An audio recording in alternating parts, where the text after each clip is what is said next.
Merci beaucoup pour nous avoir invités ici aujourd'hui. Nous en sommes très honorés. J'ai bien peur que notre accent soit un petit peu moins charmant que nos voisins tessinois. Désolé. Donc, nous sommes là donc pour vous présenter cette recherche qui répond à l'acronyme TARPI, qui signifie donc en anglais, puisque cette recherche a été menée en anglais à la base, Toward Alternative Modes of Restraint in Psychiatric Institutions. La classe, hein. J'ai mis la traduction française. Donc, vers des alternatives à la contention dans les institutions psychiatriques. Alors, à la base, le projet a été financé par l'Agence européenne pour la formation dans le cadre d'un projet Leonardo Partenariat stratégique. Cette institution nous a donc financé notre centre de recherche, la Haute École Bruxelles-Brabant, qui contient en son sein une formation initiale d'éducateur spécialisé et notre laboratoire de recherche, CERISES, Centre d'études et de recherche sur les interventions socio-éducatives. Voilà.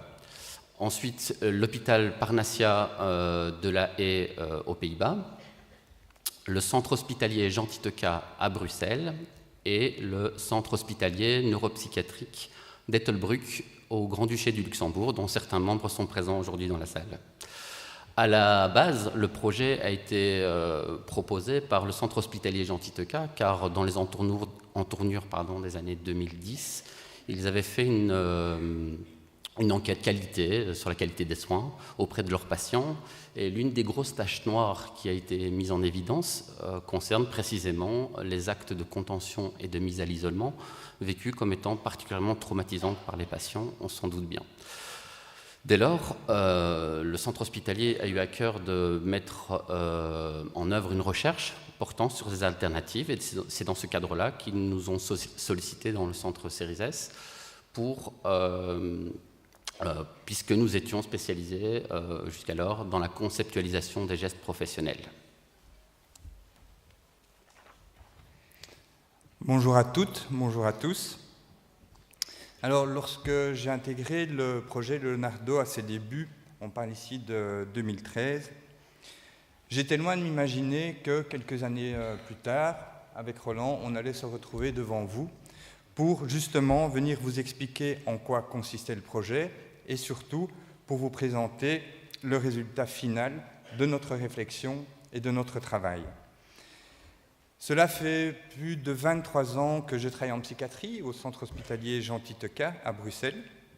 Titeka est un hôpital à visée uniquement psychiatrique, dans lequel les patients sont hospitalisés la plupart des patients sont hospitalisés sous le régime de la contrainte. Donc on parle ici d'hospitalisation non volontaire. Durant mes années de travail, j'ai eu l'opportunité de passer par différents types d'unités, en passant par des unités d'admission, donc avec des patients en crise, des unités fermées, un projet pilote qu'on appelait le PTCA, et par PTCA, on entend patients avec troubles du comportement et agressifs. Et actuellement, depuis environ une petite dizaine d'années, je travaille avec des adolescents. Donc, vous imaginez bien, vu le contexte de travail, vu les années depuis lesquelles je travaille à Titeka, des mises à l'ISO avec contention, comme on dit dans notre jargon, 3 membres ceinture ou 4 membres ceinture, j'en ai connu beaucoup. Donc, quand j'ai pris connaissance du projet Leonardo et de ses objectifs, en toute franchise, la première chose qui m'est venue en tête, je me suis dit, on a encore ici affaire à des intellos qui vont débarquer avec de belles et grandes théories, qui limite vont essayer de nous apprendre la manière dont on doit travailler, alors qu'en fait, ils sont quand même assez loin de la réalité de notre terrain. Donc, je ne voyais pas vraiment en ce qu'ils allaient pouvoir nous apporter, convaincu que les différentes mesures d'isolement que nous prenions étaient inévitables vu le contexte de la situation et que surtout, me semble-t-il, on essayait toujours de mettre en œuvre tout ce qui était possible pour éviter d'en arriver là. Et donc, finalement, c'est avec beaucoup de curiosité et pas mal de scepticisme que je me suis embarqué dans cette aventure. Eh bien, voilà, au final, si je suis là aujourd'hui devant vous, c'est que je fais toujours partie de ce projet. Et on est là pour vous présenter justement le fruit de notre collaboration, le module de formation TARPI, dont un des objectifs principaux est de nous ouvrir à d'autres perspectives dans la gestion et la prise en charge de la crise. Donc, pour répondre à cet objectif, nous avons donc mis en place une recherche-action. Recherche-action visant, comme toute recherche-action, deux objectifs, l'élaboration d'un savoir innovant, mais aussi une intervention sur le terrain, l'innovation dans les gestes professionnels. Alors, cette recherche-action concernait directement donc, des membres du personnel de salle, donc des gens qui sont en contact quotidien avec les patients, c'est très important de le savoir. Il était presque interdit à des cadres de participer à cette recherche-action, il fallait que ce soit en totale horizontalité. Et donc, notre posture de chercheur accompagnateur de cette recherche-action on avait deux positions. Alors, la première position, c'était une posture de totale humilité. D'accord ? Je ne travaille pas en psychiatrie, je n'y ai jamais travaillé, et donc je ne possède pas l'expertise concernant les alternatives. Par contre, nous étions convaincus plutôt que ce sont les gens qui travaillent au quotidien avec les patients qui la possèdent, cette expertise-là. Dès lors, mais plutôt la deuxième position était une posture volontairement non idéologique. On ne prenait pas position, pas pour la contention et la mise à l'isolement, non pas pour, ni pas contre non plus, bien au contraire. Et donc l'idée, c'était de considérer ces gestes professionnels comme un phénomène qu'il s'agissait de comprendre, dont les acteurs faisaient usage parfois, dans certaines circonstances, mais pas plus que cela. On partait d'un postulat de base que j'ai failli évoquer tout à l'heure. Ce postulat de base, c'était que les alternatives à la contention et à la mise à l'isolement, elles existent déjà. Elles ne m'ont pas attendu. Elles sont à l'œuvre au quotidien dans les salles et vous les exercez, j'en suis persuadé, dans vos unités, toutes et toutes. Mais par contre, elles manquent de visibilité et de légitimité. Dès lors, on était convaincus qu'il fallait les conceptualiser, tenter d'identifier des invariants à ces alternatives afin qu'on puisse les généraliser, les partager entre collègues et faire remonter ces alternatives au niveau de la hiérarchie. La première étape de cette recherche-action concernait l'identification. Donc l'idée ici, c'était d'identifier les bonnes pratiques, les pratiques alternatives à la contention qui existaient déjà. La seconde, l'expérimentation, parce que ce n'est pas tout d'en parler, il faut aussi les tester, essayer, voir un peu comment ça fonctionne concrètement dans sa dimension corporelle. Ensuite, de procéder à une conceptualisation, une mise en mots autre que que les mots qu'on utilise au quotidien, mais d'aller plus vers une sorte de théorisation ancrée, petit à petit, liée au contexte. Et à l'issue de ce processus-là, l'idée était d'identifier des véritables balises pour des pratiques alternatives à la contention de mise à l'isolement. Le processus aurait été incomplet si nous n'avions pas envisagé d'entrée de jeu la question de la diffusion, de la transmission et du partage de ce savoir que nous allions trouver quelques années plus tard. Dès lors, effectivement, nous avons co-construit de façon collaborative une formation qui répond aussi à l'acronyme de TARPI. Donc, première phase, l'identification. Et donc, pour identifier, nous avons utilisé les désormais classiques groupes d'analyse de pratique. Alors, ce n'est pas spécialement évident de parler de sa pratique professionnelle, et surtout pas de celle-là, des actes de contention de mise à l'isolement. Et donc, pour amorcer le travail réflexif de nos participants, on a utilisé une séquence vidéo. On a fait tiers. On a pris une séquence vidéo d'un acte de contention qu'on a pu trouver, on l'a projeté, et en fait, ça a permis à nos partenaires issus de contextes professionnels sensiblement différents, luxembourgeois, hollandais et belges, pour finalement parler de leur pratique, en cassant, mais plutôt en déconstruisant en fait, une intervention qui ne les concernait pas directement, mais en s'impliquant de ce fait-là. Je ne suis pas à l'ordre de mon PowerPoint, excusez-moi, mais je vais donc passer au point 3 directement.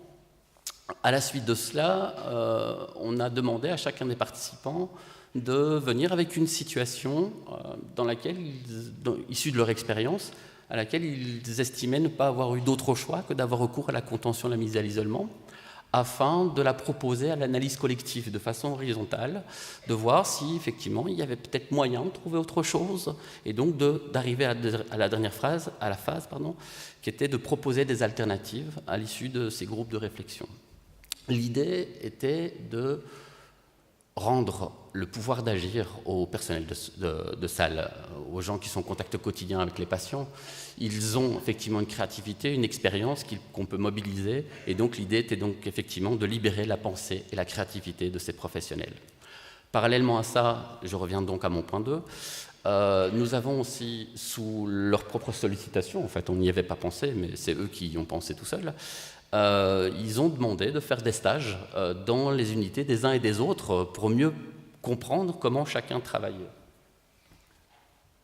Donc, pour un peu contextualiser, donc pendant le projet Leonardo, on a fonctionné sous la forme de mobilité, c'est-à-dire qu'on faisait des réunions de travail de 3, 4 à 5 jours, mais chaque fois dans les différents pays partenaires. Et ces mobilités nous ont d'ailleurs donné, comme l'expliquait Roland, l'opportunité de procéder à des immersions professionnelles de 2 à 3 jours au sein des unités des différents partenaires.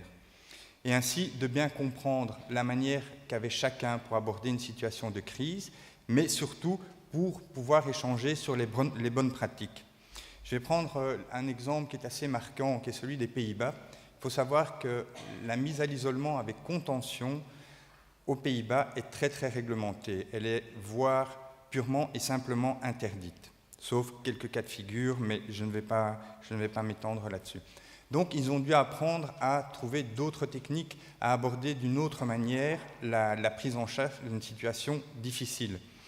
Et dans ce cadre d'échange, ils nous ont présenté ce qu'ils appellent le monitoring de la crise. Alors, je ne vais pas expliquer exactement de quoi il s'agit parce qu'il fait partie intégrante de la formation TARPI, mais si je devais un peu schématiser, le monitoring de la crise, c'est un peu comme si à un moment donné, vous preniez une photo, un instantané, d'une situation, donc de la salle, du patient, de l'état du patient, mais ça peut être aussi de l'équipe soignante, voire de vous-même. Et à partir de là, de cette analyse de la photo, de votre ressenti, alors vous pouvez adapter votre réponse pour qu'elle soit la plus appropriée possible à la situation en question. Alors on s'est rendu compte aussi dans ces immersions, mais là je pense que vous en êtes aussi tous un peu conscients, c'est que l'infrastructure et l'architecture jouent aussi un rôle.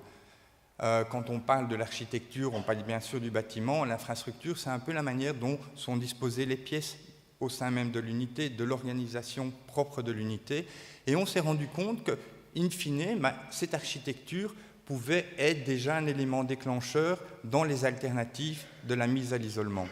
Et alors, juste un petit encas qu'on a rajouté auquel on a pensé dernièrement, on s'est aussi rendu compte qu'on a tous une manière dans nos pratiques différentes qui est très basique.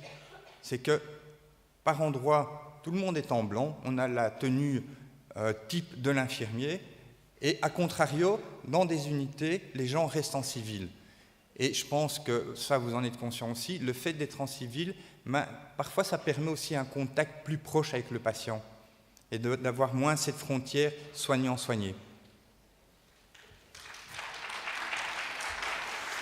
Le problème, c'est qu'après, on ne reconnaît pas toujours le patient du soignant. Sauf aux clés. Oui, c'est lui qui a le trousseau. La deuxième phase était donc l'expérimentation. Il est arrivé un certain nombre de fois que les mots nous manquaient pour parler des alternatives lors des groupes d'analyse de pratique. Il nous a semblé qu'une dimension importante de ces alternatives passait par le corps, par la corporalité. Et donc, il a fallu... très concrètement, vous savez de quoi je parle, il s'agit simplement du ton de la voix, de la posture, du regard, de toute une série de stratégies et de tactiques que va adopter le soignant pour se positionner de la façon la plus adéquate possible. Et ça, c'est difficile d'en parler, donc il faut le jouer. Et donc on a proposé à nos participants de procéder à ce qu'on appelle un théâtre-forum, et donc s'inspirant du théâtre de l'opprimé d'Augusto Boal, pour choisir une situation qui était commune, enfin, dont tout le monde pensait qu'il y avait des enjeux communs en fait, autour d'une difficulté de crise, de gestion de crise d'un patient. On la joue une première fois le plus possible comme cela s'est déroulé dans la réalité, et puis on la rejoue une deuxième fois. Et dès lors, à ce moment-là, quiconque dans la salle souhaite se lever, intervenir, couper la scène, la rejouer, proposer quelque chose, proposer une autre formulation de la question qu'on adresse aux patients, une autre posture, changer de contexte, que sais-je, eh ben, il avait le droit de le faire, jusqu'à arriver finalement à une issue à la situation qui satisfasse l'ensemble des participants à ce théâtre forum. Petit détail qui n'en est pas un, mais je vais expliquer la raison pour laquelle nous l'avons fait dans quelques instants. Nous avons aussi filmé donc ces scénettes pour pouvoir les travailler par la suite. Parallèlement à cela, nous avons aussi engagé un acteur professionnel, parce que ce n'est pas à vous que je vais le préciser, vous le savez bien, que lorsqu'on est face à une situation de crise, il y a beaucoup d'enjeux d'ordre émotionnel, de stress, d'anxiété, de colère parfois, et il y a des enjeux importants dans notre capacité de soignant à prendre en charge un patient, de pouvoir réguler en fait l'état émotionnel dans lequel chacun de nous se trouve dans ces moments-là. Donc dès lors, il nous a mis en scène et nous ont fait expérimenter ces émotions afin de mieux percevoir quelles étaient les stratégies que nous mettions en place pour réguler notre état émotionnel. Ensuite, troisième phase, la conceptualisation. Ah oui, il va falloir passer par la théorie. Et donc, nous avons une petite astuce, c'est de nous inspirer de l'approche qu'on appelle l'analyse de l'activité, qui est développée au CNAM à Paris par Yves Clos, pour pouvoir comprendre l'ampleur symbolique des tout petits riens, mais qui font absolument tout dans la relation thérapeutique. Et donc, on a procédé à ce qu'on appelle de l'autoconfrontation, à ces gestes professionnels, où nous avons repris des séquences, des scénettes que nous avions jouées 4 mois plus tôt. Et l'idée était ici de permettre aux gens qui jouaient dans la scène de se dire « Tiens, mais pourquoi j'ai fait ça ? C'était quoi la logique là derrière ? Quelle était la raison de tel positionnement, de telle formulation de phrase ? À quoi cela correspond ?» Et de petit à petit, arriver à une théorisation de sa pratique professionnelle, de éventuellement faire des liens avec des vieux souvenirs théoriques qui sont issus de notre formation initiale ou de formation continue ou de lecture personnelle, et donc d'apporter à la réflexion collective une théorisation et donc un savoir sur des alternatives à la contention et la mise à l'isolement. Et donc, à l'issue de cette étape, des balises pour des alternatives, c'est une blague, je vous rassure. Il ne s'agissait pas de ça. Non. C'est plutôt cela dont on parle. Donc, pas de recette miracle, de petites pilules que l'on prend pour régler tous ces problèmes de difficultés de gestion de crise. Il s'agit plutôt de repères. Donc, on n'a pas élaboré des protocoles d'intervention alternatifs, etc. Ça ne s'avérait pas possible. Mais plutôt des repères pour les praticiens qui sont au contact quotidien des patients, pour pouvoir se positionner d'une autre façon que celle dont on a peut-être parfois l'habitude. Alors, je vous préviens tout de suite, nous n'avons pas inventé l'eau chaude. J'ai entendu dans les présentations antérieures des tas de choses qui vont faire résonance avec ce que je vais exprimer aujourd'hui. Et donc, il semblerait qu'il y ait là un pot commun d'alternatives qui ont été présentées cet après-midi. La première chose, c'est de bien percevoir les effets du contexte sur les situations de crise et sur nos actes professionnels. Bien comprendre l'état de la législation, ça a été discuté ce matin, mais Géry en a fait une autre illustration avec le contexte législatif avec lequel nos collègues hollandais travaillent.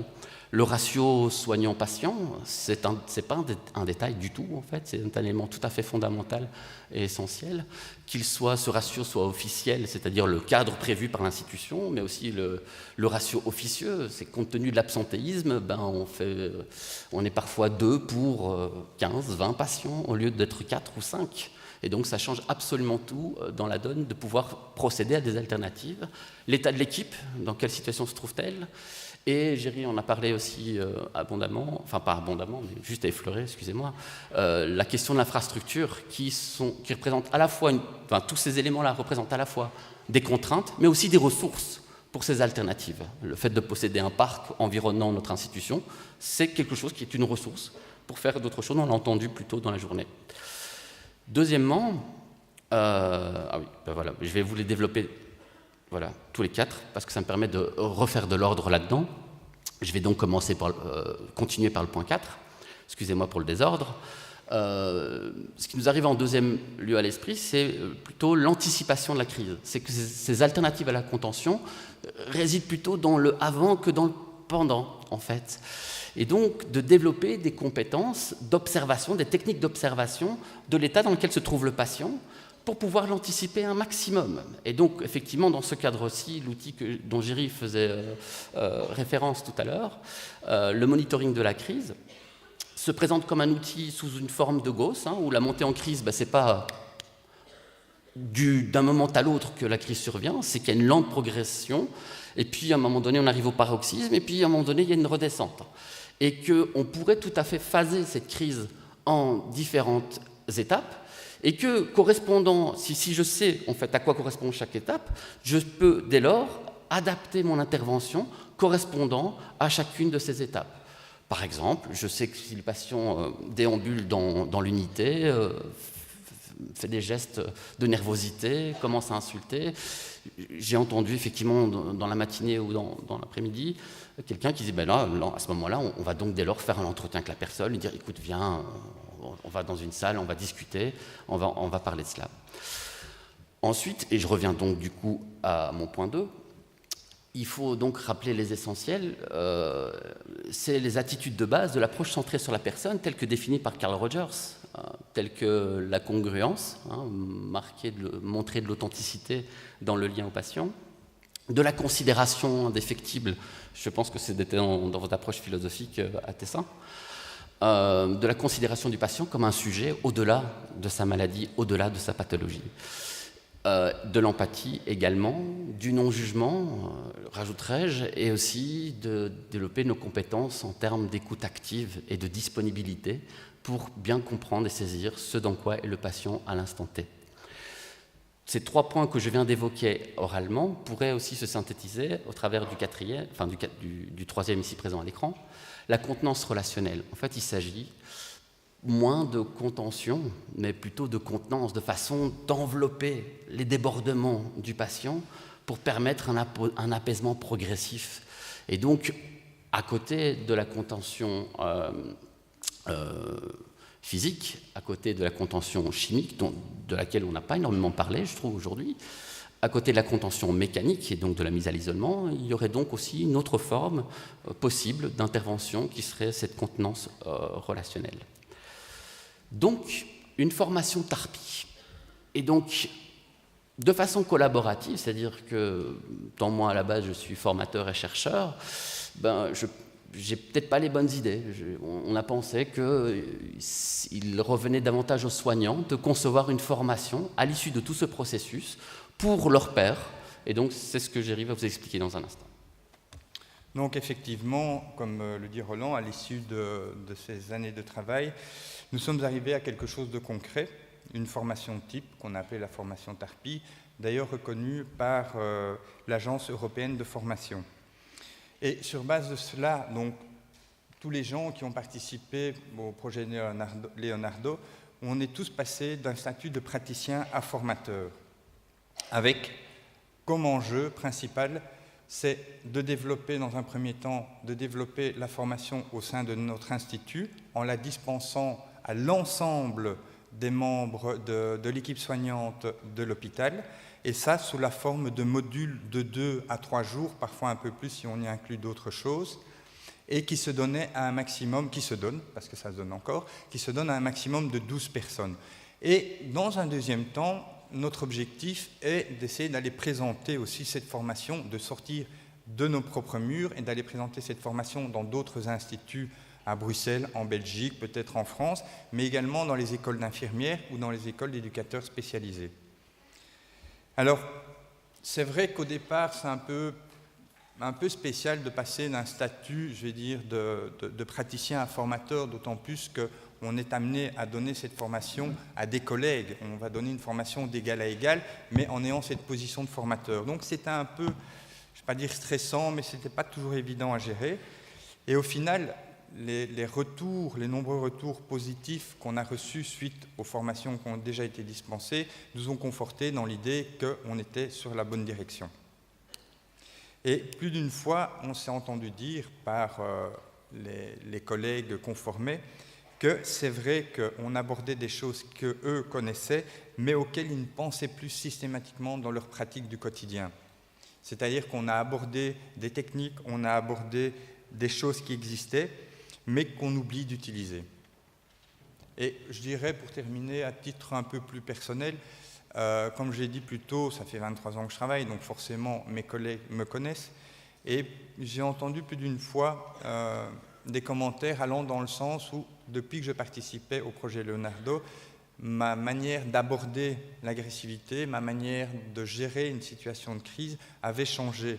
Apparemment, et je pense que c'est lié au fait que je sais que j'ai des alternatives, que j'ai des outils avec moi, apparemment j'étais plus serein, plus calme dans la gestion de la crise. Et donc vous aurez compris qu'effectivement la philosophie de cette formation s'inscrit fondamentalement dans la réactivation, dans le fait que les soignants puissent se réapproprier en fait leur savoir d'expertise fondamentalement. Bien, ben voilà les... Ah oui, pardon, la conclusion. Voilà, je vais faire une petite conclusion. Elle va être très très courte. En fait, on voulait citer une phrase, une citation de Maria Angelou, qui est une phrase qui nous a suivis tout au long du projet et qui, je pense, résume un peu les objectifs, et qui dit ceci: les gens oublieront ce que vous avez dit, les gens oublieront ce que vous avez fait, mais ils n'oublieront jamais ce que vous leur avez fait ressentir. Merci. Merci pour votre attention. Merci, merci.